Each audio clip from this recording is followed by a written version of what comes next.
Congratulations. Thanks. I know you're finding your guys here. First Big Ten title. You came home to Michigan for a reason. Describe the moment. It feels great. Incredible moment. Players played great. Hassan Haskins, right here. Kane McNamara, Aiden Hutchinson.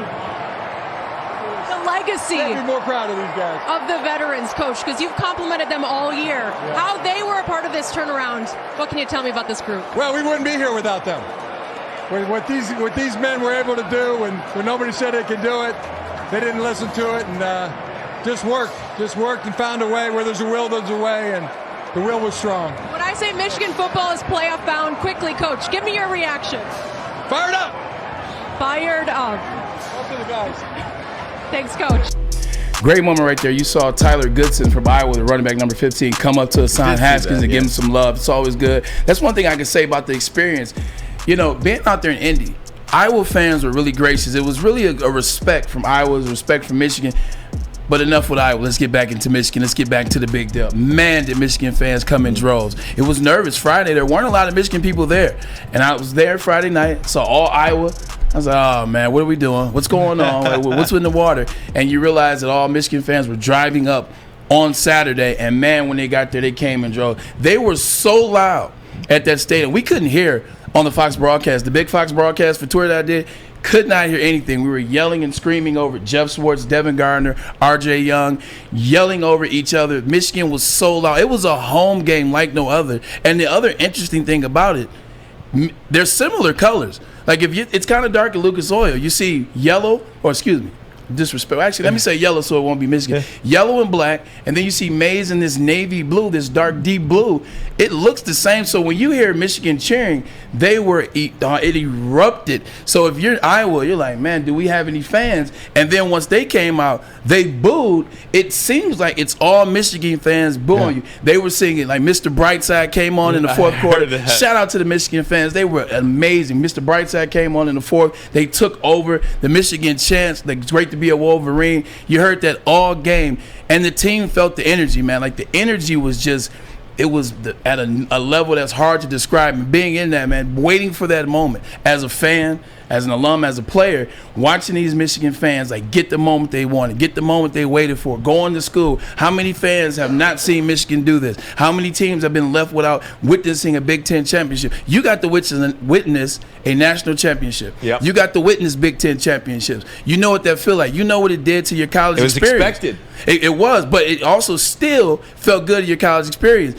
These fans haven't seen this. These kids haven't seen this. Guys went to school at 18. They're now 35 and haven't seen it. Man, they came in droves, and Michigan felt the energy, and that's why they got it done. That's a home game. Yeah. They win one more game, and they have another home game. Indianapolis Alabama again. coming east for the first time instead of playing down south somewhere out in Texas.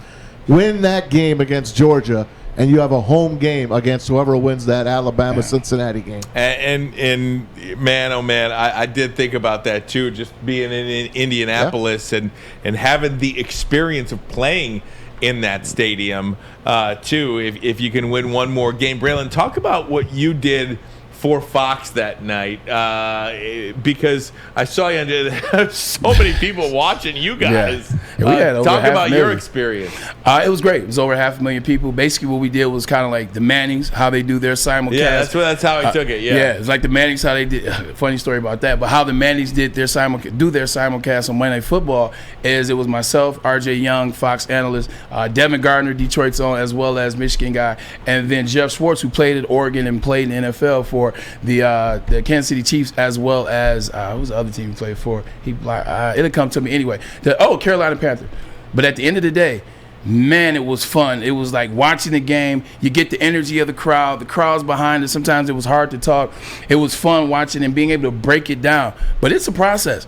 It is tough doing Twitter for 4 hours, and we're just it was nonstop breaks. Do we have a little something there, Alex? We got let's show a little Braylon Edwards here see in what action. Lumberjack. This is it. That's it. There we go. That's the last time we won. My goodness. You see, I don't have a voice. That's the last time we won. Oh, we got a throwback. Please look at the I was, as you can tell, I'm a homer.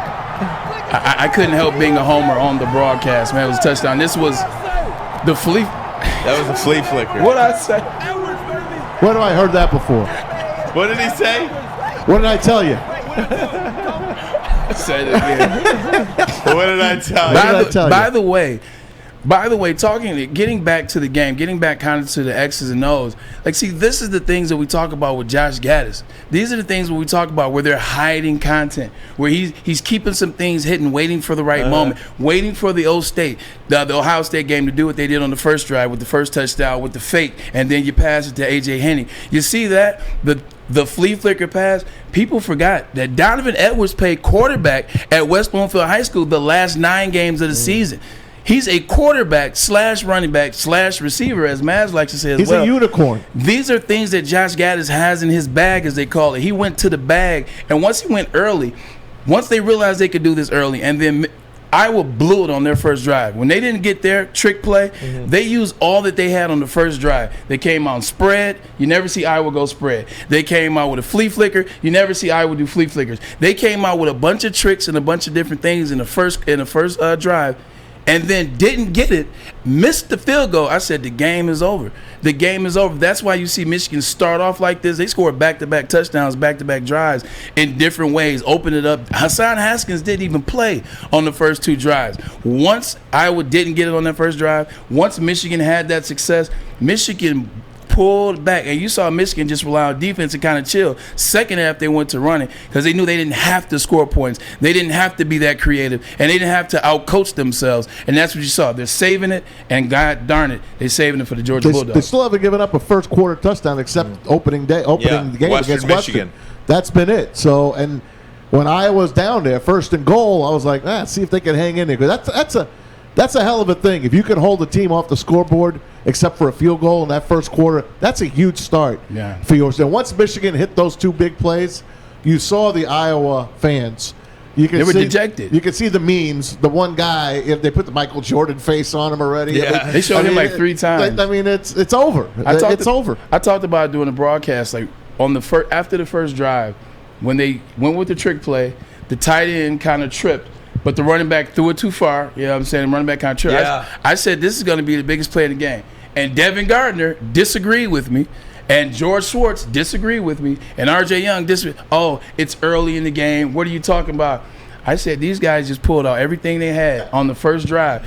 And they had a guy wide open in the end zone, and they missed him. You think Michigan's going to let them do that again? Ooh. Just imagine if they scored a touchdown on the drive. Different game. Michigan's thinking differently. Now they don't. Now they try to do more trick stuff, and maybe they outcoach themselves to a certain extent. But them not getting that and them not having it, they got down there again on the second drive, came away with no points. Game was over. I played squares. Everyone plays squares once in a while. I had Iowa 7.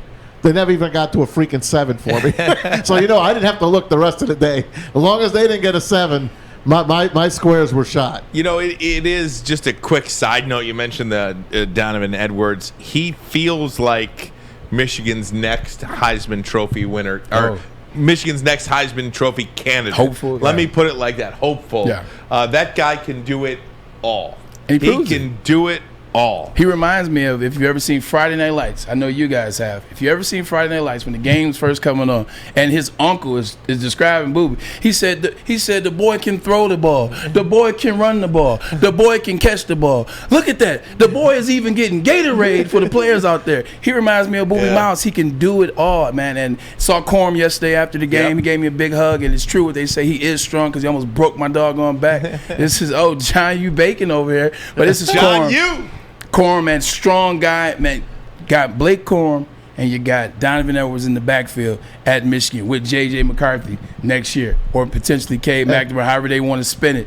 Man, feels special. It feels special. I'm glad you said that because it does feel like Michigan is back. It feels like this is not a team that is going to be a one-and-done kind of one-year hitter and then we'll get out of here. It does feel like they've got players in the pipeline that can keep this thing going for quite some time. Now, I know on the offensive line they got 3 guys, one of which is definitely gone, but they've got 2 more. We'll see. Yep. They do have each a year of eligibility, so as you try to project this football team moving forward, sure, they're losing some guys. But coming into this season, nobody really ever thought of Hassan Haskins, who was going to be this great. Nobody said David He only had two Ojabo, offers. besides Braylon, nobody said David Ojabo was going to be end up being a top 10 NFL draft pick. Nobody thought Daxton Hill was going to be a first-round pick. Had talent, but you see what I'm saying. Guys come and develop, and over the course of a year, they stand out. That's how a program is made. And the reason why you can put it together, like, in order to win championships, you need players. In order to get championship, but players, you got to win. They're one right now at the highest level. They're winning nationally. The three highest rated games so far this season. Before, I mean, I don't know the ratings for SEC. I can't imagine they're better. Are Michigan. They've seen Michigan win. They've seen Michigan on the highest level. And by Harbaugh going to get those young coaches, going to get Ron Bellamy out of West Bloom High School, who bought Donovan Edwards, going to get Mike Hart. They have the connectivity to when they go recruit. When they go into these living rooms, these young guys can recruit. They can talk to these young players and connect. Michigan is far from over up there in Ann Arbor. Coming back, you're going to hear from Jim Harbaugh, an interaction he had yesterday on the college football playoff selection show. Him and Reese Davis, of course, the final college football playoff rankings, and where Notre Dame, where Michigan State is going as well. Lots to get to on a Michigan Monday. Ermanni and Edwards. Woodward Sports Network, the bottom line.